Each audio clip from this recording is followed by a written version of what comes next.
Hello everyone, welcome back to my channel. So I hope कि आप सभी लोग बहुत अच्छे होंगे और आप अपने एग्जाम की प्रिपरेशन भी बहुत अच्छे से कर रहे होंगे। सो आज की जो हमारी न्यू वीडियो है, इस वीडियो में हम लोग बात करने वाले हैं ऑर्गेनाइजेशन ऑफ इकोसिस्टम के एमसीक्यूज के बारे में। ठीक है, इससे पहले अभी आप लोगों को सॉयल साइंस से रिलेटेड क्वेश्चन हमने सॉल्व कराए हैं। सो आई होप कि आप दोनों ही क्लासेस अटेंड करते होंगे, 6 PM एंड 7 PM दोनों ही क्लासेस।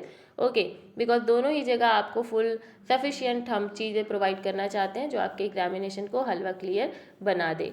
ओके, चलिए, the very first question of today's video is which of the following is not a लेबल ऑफ इकोलॉजिकल ऑर्गेनाइजेशन। इसमें से कौन सा पारिस्थितिक संगठन का स्तर नहीं है, आपको ये बताना है।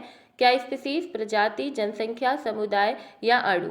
तो आपको पता है कि जितने भी हमारे स्पीसीज हो गए, पॉपुलेशन हो गई, कम्युनिटी हो गए, they all are our ecological organisation में जो लेवल्स होते हैं उनमें ये पाए जाते हैं। लेकिन molecule is a different term here, तो molecule is your right answer, क्योंकि यहाँ पर आपसे पूछा गया था नॉट। तो हमेशा ही नॉट का ध्यान बच्चा लोग रखिएगा कि नॉट लगा हुआ है तो नॉट वाली ही चीज़ें बताना, कंफ्यूज नहीं होना। देखो, जब भी पेपर में नॉट दिखे ना तो हमेशा उसे पेन से सर्कल बना लिया करो, ठीक है, कि या दिस इज अ नॉट वाला क्वेश्चन, क्योंकि बहुत कन्फ्यूजन होता है।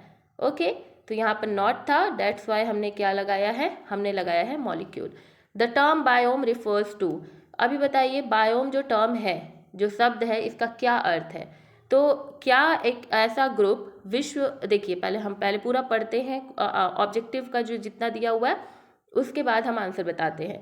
बायोम क्या एक ग्रुप है सिमिलर इकोसिस्टम का जो कि डिफरेंट रीजन्स में पाया जाता है वर्ल्ड के, या फिर दूसरा a single type of ecosystem है जो कि स्पेसिफिक रीजन में पाया जाता है, या इकोलॉजिकल ऑर्गेनाइजेशन का स्मॉलेस्ट यूनिट है, या कलेक्शन है इंडिविजुअल ऑर्गेनिज्म का गिवन एरियाज में।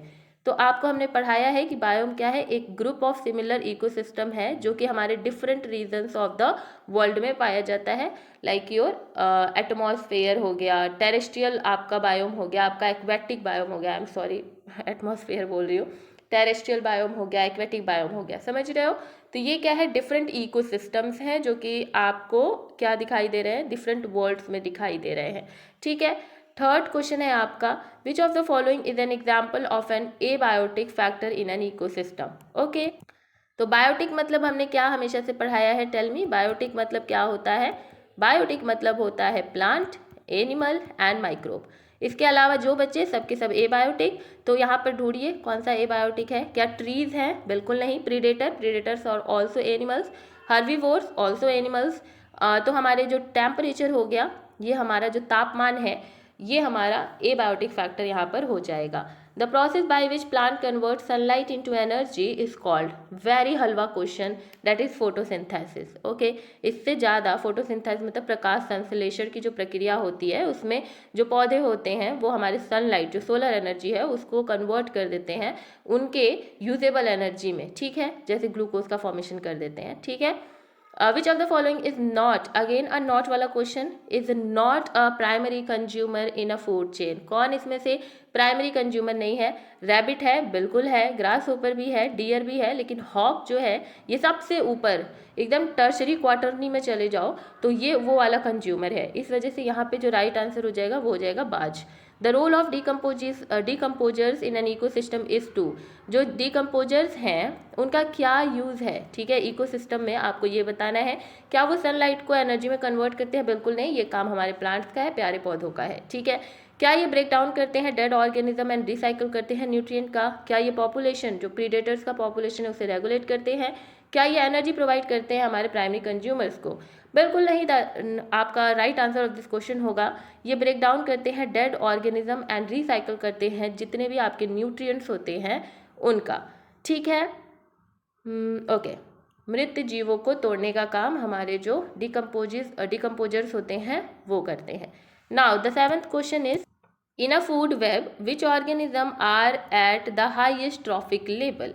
जो फूड वेब है उस पर सबसे हाईएस्ट ट्रॉफिक लेवल पे आपको कौन दिखाई देता है? तो प्रोड्यूसर मतलब तो छोटे मोटे वाले हो गए, एकदम स्टार्टिंग वाले हो गए, है ना। फिर उसके बाद अगर हम बात करें तो प्रोड्यूसर्स के बाद प्राइमरी आते हैं, फिर सेकेंडरी आते हैं, तो फिर टर्सरी आते हैं। टर्सरी देखो, प्राइमरी मतलब 1, सेकेंडरी मतलब 2, टर्सरी मतलब 3। तो बड़ा कौन सा हुआ? 3 हुआ ना, तो that's why the answer is tertiary consumer. So answer is tertiary consumer. अभी बैकग्राउंड साउंड कुछ आ रहा था, इस वजह से हमने बीच में स्टॉप कर दिया था video. Now let's move on our 8 question. Which of the following is an example of keystone species? निम्नलिखित में से कौन सी मुख्य प्रजाति का उदाहरण है? क्या लॉयन, क्या एलिफेंट, क्या बीवर या सी अटर? तो सी अटर जो है, जो समुद्री ऑटर्स होते हैं, ये हमारे की स्टोन जो स्पीसीज है उनमें ये पाए जाते हैं, मतलब उनमें इनको रखा गया है। Which of the following best describe biodiversity? क्या बायोडाइवर्सिटी डिफरेंट स्पीसीज के नंबर्स हैं जो इकोसिस्टम में पाए जाते हैं, या टोटल बायोम है हमारे, बायोमास है हमारे ऑर्गेनिजम्स का इकोसिस्टम में, या साइज है इकोसिस्टम का, या नंबर ऑफ एबायोटिक फैक्टर्स हैं जितने भी हमारे इकोसिस्टम में पाए जाते हैं। बहुत ईजी हलवा क्वेश्चन है। तो नंबर ऑफ जो आपके नंबर ऑफ डिफरेंट स्पीसीज हैं जो आपके इकोसिस्टम में रहते हैं उसे हम बायोडाइवर्सिटी कहते हैं, क्योंकि यहाँ पे जैव विविधता की बात की जा रही है। विविधता मतलब डाइवर्सिटी वो तभी आएगी जब आपके पास डिफरेंट स्पीसीज होंगे। आपको पढ़ाया था ना कम्युनिटीज़ वाले में, तो वही सेम चीज़ है। ओके, इसके अलावा अगर आपको इकोलॉजी के क्वेश्चन सॉल्व करने होंगे तो आपको मेरे चैनल पे बहुत सारे क्वेश्चंस मिल जाएंगे। हमने एमएससी एंट्रेंस एग्जाम प्रिपरेशन में भी इकोलॉजी से 2 वीडियोस आपको पढ़ा, मतलब उसमें आपको क्वेश्चन सॉल्व कराया। More than 124 question, I think बहुत ज़्यादा क्वेश्चन वहाँ पे हमने आपको सॉल्व कराया है 2 ही वीडियो में, प्लस और भी वीडियोस हैं इकोसिस्टम एंड इकोलॉजी से रिलेटेड, एंड ये तो है ही। तो पूरी तैयारी, मतलब इकोलॉजी तो बिल्कुल आप कोई क्वेश्चन छोड़ोगे ही नहीं, एक भी आ जाएगा, सब कर लोगे। तो इसलिए टाइम हो तो एमएससी एंट्रेंस वाली भी देख लेना, आपको मेरे चैनल पर मिल जाएगी। ठीक है। The process by which nitrogen is converted into a form that plant can be used is called? बहुत इजी क्वेश्चन है, नाइट्रोजन फिक्सेशन। ओके, जो नाइट्रोजन फिक्सेशन है उसी के वजह से जो एटमॉस्फेरिक नाइट्रोजन होता है उसे प्लांट्स यूजेबल फॉर्म में कन्वर्ट कर देते हैं। विच of the following is an example of pioneer species? ये आपका आ गया क्लाइमेक्स कम्युनिटी वाला। ठीक है, तो पायोनियर स्पीसीज कौन है बताइए? क्या मॉस है, क्या ओक ट्री है, क्या डियर है, या लॉयन है? तो मॉस जो है ये हमारा पायोनियर जो स्पीसीज है वो मॉस। देखिए यहाँ पे जैतून लिखा हुआ है बट यहाँ पर काई होगा। ठीक है, मॉस मतलब काई। ओके, ये ब्रायोफाइट्स वाला। उसके बाद विच of the following is renewable resources? आपको ये बताना है कौन सा इसमें से रीन्यूएबल रिसोर्सेज है। तो क्या कोल है, क्या ऑयल है, क्या सोलर एनर्जी है, या नेचुरल गैस है? तो रीन्यूएबल सोर्स हमारा सोलर एनर्जी है, बिकॉज जो सूरज भगवान जी हैं वो हमेशा ही हमें क्या कहते हैं, सनलाइट प्रोवाइड करते रहते हैं। उनका अंत अभी तक नहीं हुआ और हमें नहीं लगता है कि कभी होगा। तो ये क्या है, बार बार रीयूज़ करते रहो, रिन्यूएबल है। 13th question, the water cycle involve which of the following process? इसमें से कौन से आपको एक प्रोसेस, मतलब वाटर साइकिल के प्रोसेस को बेस्ट डिफाइन करती है? तो पहले होगा प्रेसिपिटेशन, फिर होगा ट्रांसपिरेशन, फिर इवापोरेशन, फिर प्रेसिपिटेशन, फिर ट्रांसपिरेशन, ये वाली चीज़ें हैं। ठीक है, तो this is the right answer. वर्षा, फिर तप क्रिया, फिर वाष्पीकरण। तो precipitation, transpiration, evaporation. Now, the greenhouse effect is primarily caused by an increase in atmospheric concentration of. greenhouse effect के बारे में बात की जा रही है। यहाँ पर ऑक्सीजन होगा, कार्बन डाइऑक्साइड होगा, नाइट्रोजन होगा, हाइड्रोजन होगा। तो कार्बन डाइऑक्साइड जो है ये ग्रीन हाउस इफेक्ट के लिए बहुत ज़्यादा रिस्पॉन्सिबल होते हैं। तो कार्बन डाइऑक्साइड जो CO2 है, दिस इज राइट आंसर। देखिए यहाँ पर भी कार्बन डाइऑक्साइड ही होगा। Wait a minute, carbon dioxide, ओहो हाँ। 15th क्वेश्चन है, which of the following is the characteristic of climax community? क्या climax community low biodiversity show करती है? बिल्कुल नहीं, हाई बायोडाइवर्सिटी होती है, क्योंकि क्लाइमेक्स है ना, बहुत सारी स्पीसीज ऑलरेडी आ गई हैं। रैपिड ग्रोथ ऑफ वेजिटेशन, या स्टेबल पॉपुलेशन साइज, या हाई लेवल ऑफ डिस्ट्रीब्यूशन? बताइए, सोचिए। Stable population size. Okay, population size stable हो जाती है तभी हम उस कम्युनिटी को क्लाइमेक्स कम्युनिटी कहते हैं। यूट्रोफिकेशन इज ऑफन, हाँ, eutrophication is often caused by an increase in which nutrient in an aquatic ecosystem? क्या होता है यूट्रोफिकेशन में, क्या होता है आप बताइए? कौन सा जो आपका एक मिनट, जो न्यूट्रिएंट है वो एक्वेटिक सिस्टम में बहुत ज़्यादा बढ़ जाता है? क्या नाइट्रोजन, क्या फॉस्फोरस, क्या कार्बन, क्या ऑक्सीजन? बताइए। फॉस्फोरस। ओके, चलिए 17th क्वेश्चन है, which of the following is the characteristic of desert ecosystem? Desert ecosystem जो है उसका आपको एग्जाम्पल बताना है, मतलब कैरेक्टरिस्टिक बताना है। क्या उसमें हाई रेनफॉल होगी? बिल्कुल नहीं। लो टेम्परेचर होगा, स्पार्स वेजिटेशन होगा, एबंडेंट बायोडाइवर्सिटी होगी। स्पार्स वेजिटेशन होगा, बिखरी हुई आपको वनस्पति हमारे डेजर्ट इकोसिस्टम में दिखाई देती है। देखो कुछ कुछ आपको ना टिपिकल टर्म्स याद करने हो, जैसे स्पार्स। तो स्पार्स अगर हिंदी में ना लिखा हो तो आपको नहीं समझ में आएगा, है ना। तो कभी कभी क्या होता है ना कि इंग्लिश वाले बच्चे हिंदी वाला देखना भूल जाते हैं, तो कभी ऐसा होता है कि आप हिंदी भी देखो और इंग्लिश भी देखो, दोनों पढ़ के तब MCQ का आंसर दो, नहीं समझ आ रहा है तो। Okay, the process by which plant realise water vapour into the atmosphere is called. Realise क्यों पढ़ा हमने, रिलीजेज होगा ना।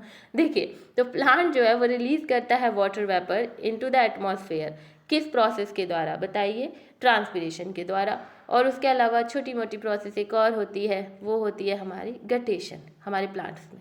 ओके, जिसमें ड्रॉपलेट के फॉर्म में आपको दिखाई देते हैं, लेकिन मेजर जो होता है वो ट्रांसपिरेशन के फॉर्म में, वेपर के फॉर्म में दिखाई देता है।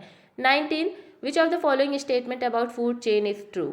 तो यहाँ पर आप थोड़ा पढ़िए, हम आपको आंसर बता रहे हैं। पढ़ लिया आपने चारों ऑप्शन, बताइए कौन सा सही है। तो यहाँ पर आंसर हो जाएगा, trophic levels represent the transfer of energy through one ecosystem to another ecosystem. ठीक है, जब एनर्जी का ट्रांसफर हो रहा है एक इकोसिस्टम से दूसरे इकोसिस्टम में, तो उसे ही हम फूड चेन कहते हैं। And this is your right answer. Okay, now which of the following is an example of biotic factor in an ecosystem. Biotic factor के बारे में बताना है, तो यहाँ पर बताइए टेम्परेचर होगा क्या, ये तो एबायोटिक है, तापमान एबायोटिक है, बारिश वर्षा एबायोटिक है, मिट्टी का पीएच एबायोटिक है, लेकिन प्रिडेशन जो है ये हमारा बायोटिक है, क्योंकि प्रिडेशन किसके बीच में आ रहा है, कम्युनिटी के बीच में आ रहा है। कम्युनिटी कौन कौन सी, जैसे कि एग्जांपल हो गई लॉयन की कम्युनिटी एंड डियर की कम्युनिटी, तो लॉयन भी हमारे बायोटिक फैक्टर है और डियर भी है, तो फिर ये क्या हो गया हमारा इवेंचुअली बायोटिक ही फैक्टर हो गया। So that's all about the today's video. That's all about your 20 question from this unit. And I hope कि आपको ये वीडियो हेल्प करेगी। Thank you for watching the video. Do share, subscribe and like to this video. अपने juniors को मेरा channel share करिए, उन्हें बताइए कि हाँ मेरा भी चैनल है। और मिलते हैं नेक्स्ट वीडियो में। हंसते रहिए, मुस्कुराते रहिए। न्यू होंगे तो प्लीज़ चैनल को सब्सक्राइब करके ही जाइएगा। Bye bye, take care, be happy, bye bye.